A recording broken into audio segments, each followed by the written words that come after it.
నమస్తే కూర్చోమా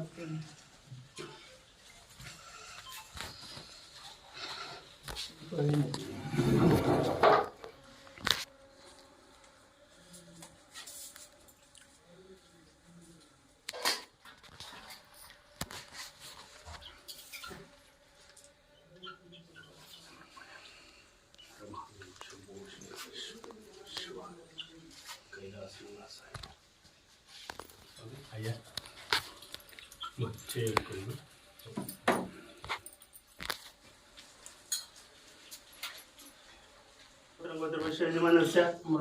మురుగన్ నామదేశ శ్వేతమ్మ నామదేశ హేమంత్ నామదేశ ఓం సర్వమంగళ మాంగళ్యం సాధికే త్రయంబకం సువర్ధనం నిర్మంగళ విశేషణం శిష్టాయ హర మహదేవ శంభో శివాయ ఓం కైలాసనివాసాయ ఓం జలకంఠేశ్వర స్వామి కర్పూర ధిరాజం సమర్పయామి దీపం సమర్పయామి ఓం శక్తి పరాశక్తి నారాయణే నమస్తే విశ్వదే నారాయణ కర్పూర ధిరాజం సమర్పయామి ఓం గంగానాథ కర్పూర హర మహాదేవ శంభో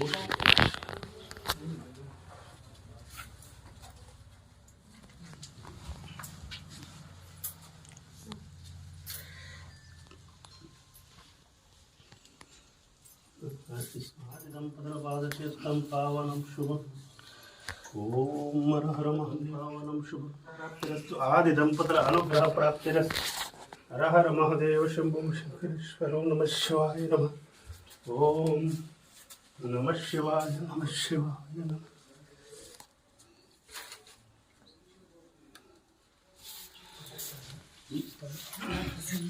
వేసుకుని నిలబడుతుంది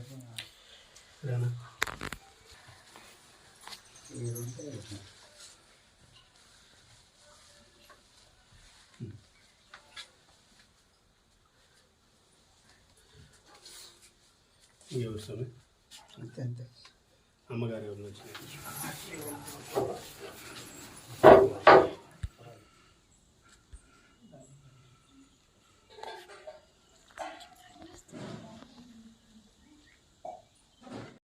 ఓం నమ శివాయ మొగలి దేవరకొండ దేవస్థానం మన అన్న గంటావూరు గంగమ్మ గుడి చైర్మన్ గారిని ఆహ్వానించినాము వచ్చినారు దర్శనం జరిగింది ఇక్కడ నిత్యాన్నదానం ఉన్నది కంటిన్యూగా అన్నగారి వల్ల ఏదైనా మాకు సపోర్ట్ చేయమని చెప్పి ఓం నమ శివాయ. అందరికీ నమస్కారం. ఓం నమ శివాయ. మనము బంగారపల్లి మండలం మొగలీశ్వర్ అంటే తెలియని వాళ్ళు ఉండరు. ఆయన పుట్టినరోజు జాగా అది. అట్లా ఇక్కడ మన కొండపైన అమ్మవారు కూడా పార్వతమ్మ దేవి కూడా పుట్టిన జాగా ఇది. దేవరకొండ అంటారు. ఇక్కడ చాలా విశేషంగా జరుగుతుంది. పౌర్ణమి కానీ మిగతా రోజులు కానీ అభిషేకాలు కూడా చాలా బాగా జరుగుతుంది. ఇప్పుడు ఏమంటే జనాలు ఈ మధ్య కొంచెం పౌర్ణమికి అంతా బాగా వస్తూ ఉంటారు కాబట్టి వీళ్ళు కూడా కొంచెం కొండ కింద జనాలకు కొంచెం అన్నీ ఇదిగా ఉండాలనేసి అభివృద్ధి చేస్తూ ఉన్నారు. ఈ అభివృద్ధి చేయడం దాదాపు ఈరోజు ఇప్పుడు మనం సంవత్సరంగా పిలుస్తూ ఉన్నారు. మనకి ఈరోజే పార్వతమ్మ దేవి మనకి దర్శనం ఇవ్వాలనుకుంది కాబట్టి ఈరోజు సోమవారం మనం వచ్చినాము.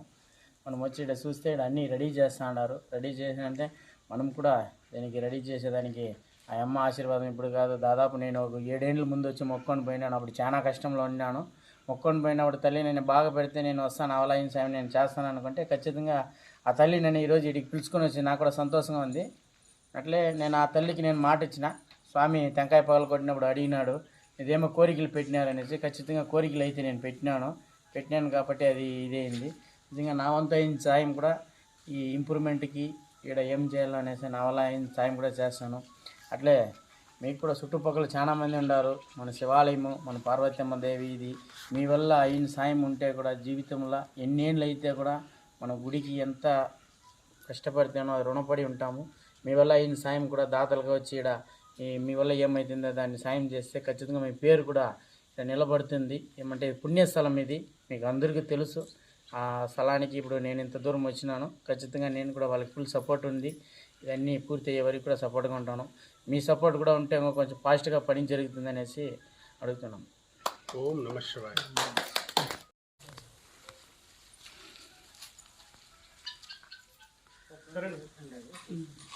ఇది ఆవు పోయిండే గిడుసమే మనకు అమ్మగారికి లోపల ఇది ఆవు పోయింది. అప్పుడు ఆవు పోయిండేదే ఆవు మేపుతా అన్నప్పుడు దీని లోపల పశువుల కాపరి మొగిలి పని ఆయన పశువుల కాపరిగా ఉండి ఆవులు మేపుతా ఉంటే ఇక్కడ వచ్చి ఆవు ఇక్కడ వెళ్ళిపోతే వాళ్ళు వాటర్ అడిగినాడు, పాలు మాకు ఇవ్వలేదు అని అడిగితే ఆయన వచ్చి స్వామి నేను మేపే వరకు మీకు ఇస్తాను, అది ఏం జరుగుతుందో నాకు తెలియదు అనేసి ఆ ఆవుని ఆయన వెనకంటే ఉండి చూసినాడు ఎక్కడ పోతుంది ఆవు అనేసి. పోతే ఇక్కడ లోపలికి వెళ్ళి పార్వతమ్మకి పాలిస్తూ ఉన్నాడు అనేసి మనకు వాస్తు అన్నది. ఇక్కడ మొగిలివారిపల్లి అనేసి మొగిలివారిపల్లి ఆయన పశువుల కాపరి అక్కడే ఇంకా భార్య అనుమానించిన దానివల్ల ఆయన అక్కడ కైలాస గుండం కూడా అయ్యి అక్కడ నుండి 2 జ్యోతులు వచ్చి మళ్ళీ ఇదే గేవులోకి వెళ్ళినాయి అనేసి మనం చరిత్ర స్వామి. అందుకనేసి మనం గోశాల కూడా కొండాలు కొట్టారని పేరు కూడా ఉంది, జాగా కూడా అట్లే ఉంది లోపల ఊరి బయట. ఒక శాపం ఉంది కాబట్టి అతను ఆ అమ్మ అడగతా ఉంటే కూడా చెప్పకుండా అనుమానిస్తూ ఉంది. ఇంకా తప్పనిసరి పరిస్థితుల్లో చెప్పాల్సిన అవసరం వచ్చింది కాబట్టి అగ్ని గుండం పేర్చమని గుండం మీద కూర్చొని నిజం చెప్పినప్పుడు ఆయన తలపగలు చనిపోయినది. అది జరిగినది. ఇప్పుడు కూడా గుండాలు కొట్టారని స్థానం అక్కడ ఉండాది, జాగా కూడా ఉంది. ఇప్పుడు కూడా వాళ్ళ వంశస్థులు కూడా ఇప్పుడు కూడా ఉన్నారు, వాళ్ళ వంశస్థులు. వాళ్ళు ఇప్పుడు బంగారపల్లి కుమారరాజు జమీందారు వాళ్ళ వంశస్థులు, వాళ్ళు జమీందారులు. ఓం నమ శివాయ. మొగిలి దేవరకొండ. ఇక్కడ మొగిలెప్ప ఆయన పశువుల కాపరిగా ఉన్నారు. ఆయన ఆవులు మేపుతా ఉండి ఇక్కడ పార్వతమ్మకి పాలు ఇచ్చేస్తూ ఉంటే అక్కడ ఆయన ఆవునిచ్చిండు. ఆయన అడిగినాడు ఆయన్ని, ఆయన పాలు నువ్వేనా పిండుకునేస్తుండవు అని అడిగితే లేదు స్వామి నేను పిండలేదు, నేను మేపుకొని వచ్చి మీ దగ్గర వదులుతున్నాను అని తెలియజేసినాడు.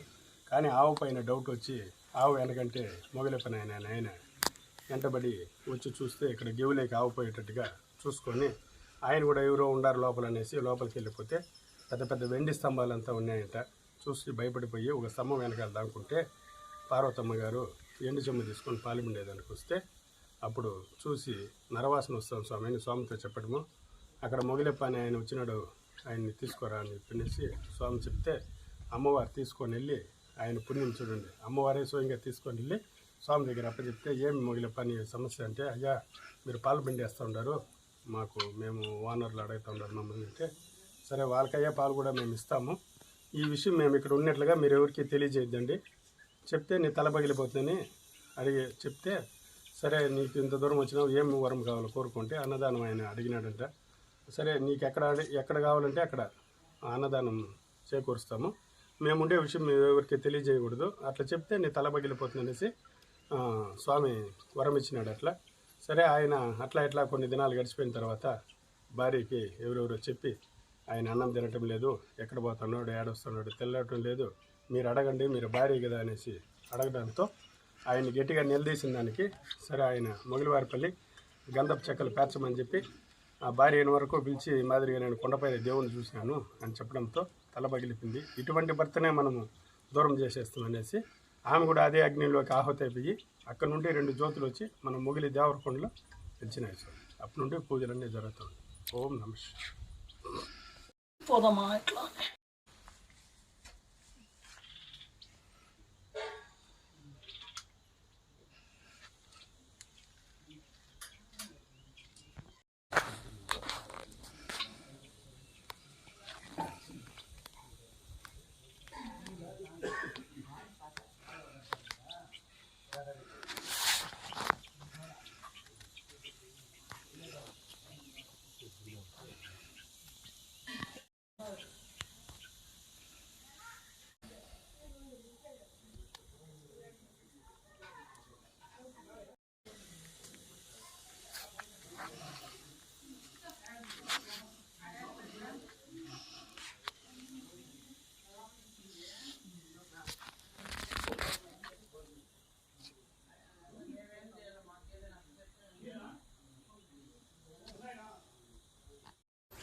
చెట్టుకి పుట్ట.